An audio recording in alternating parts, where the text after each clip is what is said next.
روایت میرے سامنے ہے، آپ نے بھی پڑھی ہوگی، جس میں رسول اللہ صلی اللہ علیہ وسلم نے، قرآن نے تو بتا دیا کہ آپ کے ساتھ یہ واقعہ ہوا، آپ صلی اللہ علیہ وسلم خود جب لوگوں میں اگلی صبح آئے ہیں اور آپ نے ان کو یہ بتایا ہے کہ میرے ساتھ یہ واقعہ ہوا ہے، تو لوگوں نے آگے سے واقعے کی تفصیلات پوچھی کہ اچھا اگر آپ گئے تھے بیت المقدس تو بتائیے وہاں کیا چیز کیسے ہے۔ اس پر آپ نے حوالہ بھی دیا تھا، ایک ضمنی طور پہ اشارہ کیا تھا، جس وقت ہم سیدنا ابن عباس کی رائے کے بارے میں جان رہے تھے آپ سے، کہ آپ صلی اللہ علیہ وسلم خود تھوڑے سے، جس کو آپ کہتے ہیں تردد کا، آپ نے اظہار کیا، اور وہ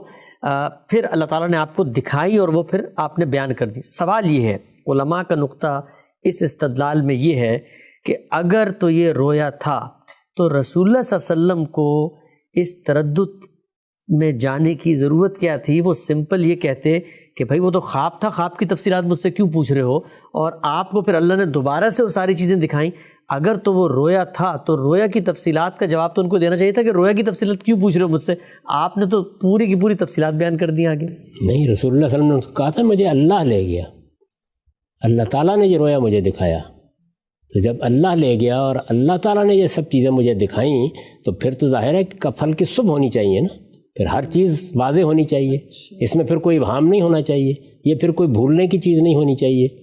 یہ ساری چیزیں اس پہلو سے ہیں۔ تو جب رسالت میں آپ صلی اللہ علیہ وسلم نے اس رویا کی نسبت اللہ تعالیٰ سے کر دی اور یہ بتا دیا کہ یہ سب واقعہ اس طرح پیش آیا ہے، اور جب اللہ رویا میں لے گیا ہے تو حقیقت ہے، واقعہ ہے، دیکھا گیا ہے،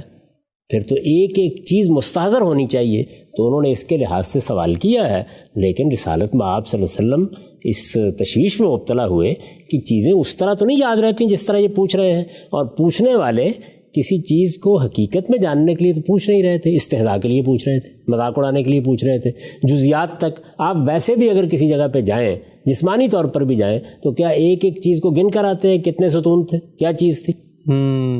تو انہوں نے جب یہ سوالات کیے تو آپ کو تشویش ہوئی کہ اب یہ لوگ مجھے استہزاء کا نشانہ بنائیں گے اگر کوئی چیز خلاف واقعہ ہوئی۔ اچھا،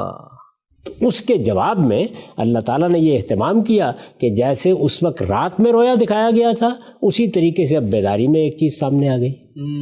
اور رسالت میں آپ صلی اللہ علیہ وسلم نے ایک ایک چیز کو دیکھ کر، جیسے کہ اس روایت میں آتا ہے کہ گویا عقیل کے گھر کے قریب مسجد پڑی ہوئی ہے اور میں اس کی نشانیاں لوگوں کو بتاتا چلا جا رہا ہوں۔ تو یہ اس پہلو سے یہ بات کہی گئی ہے۔ لیکن ان ساری باتوں کے بعد میں آپ سے یہ پوچھتا ہوں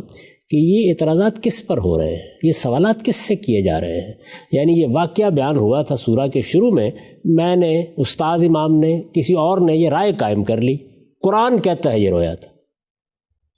تو اللہ تعالیٰ کو بتایا جا رہا ہے کہ اچھا آپ نے فرمایا ہے کہ یہ رویا تھا، تو پھر بتائیے کہ اس حدیث کا کیا مطلب؟ ٹھیک صحیح ہے میرے بھائی، قرآن کہتا ہے کہ رویا تھا، وہ رویا ہے، دوسری رائے ہو ہی نہیں سکتی۔ روایت کو سمجھ آ جائے گا کیا محلہ اور کیا مقام ہے اس کا۔ پہلے اس ترتیب کو درست کرنا چاہیے۔ اصل میں یہی وہ بجلی ہے جو ہمارے خرمن علم پر گری ہے،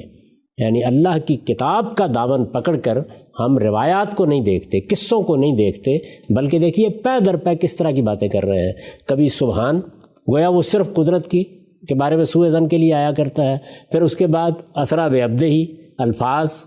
افعال وہ کیسے استعمال ہو گئے ہیں، زبان کے عام قاعدے پر استعمال ہوئے ہیں، صفات کیا آئی ہیں، پیش نظر مقصد کیا ہے، وہ ساری چیزیں سمجھنے کی اور فہم و بصیرت کے ساتھ دیکھنے کی ہیں۔ لیکن میں یہ کہتا ہوں کہ اس میں بحث یہ تو ہے ہی نہیں کہ دو آراء ہو سکتی تھیں، دو کا احتمال تھا، اس میں ایک رائے لوگوں نے قائم کر لی، اب آپ ان سے سوالات کر رہے ہیں، تو یہ سوالات تو براہ راست اللہ تعالیٰ سے ہو گئے ہیں۔ ٹھیک اس لیے کہ اس نے کہا ہے وَمَا جَعَلْنَا الرُّؤْيَا الَّتِي أَرَيْنَاكَ إِلَّا فِتْنَةً لِلنَّاسِ۔ ٹھیک ہم سب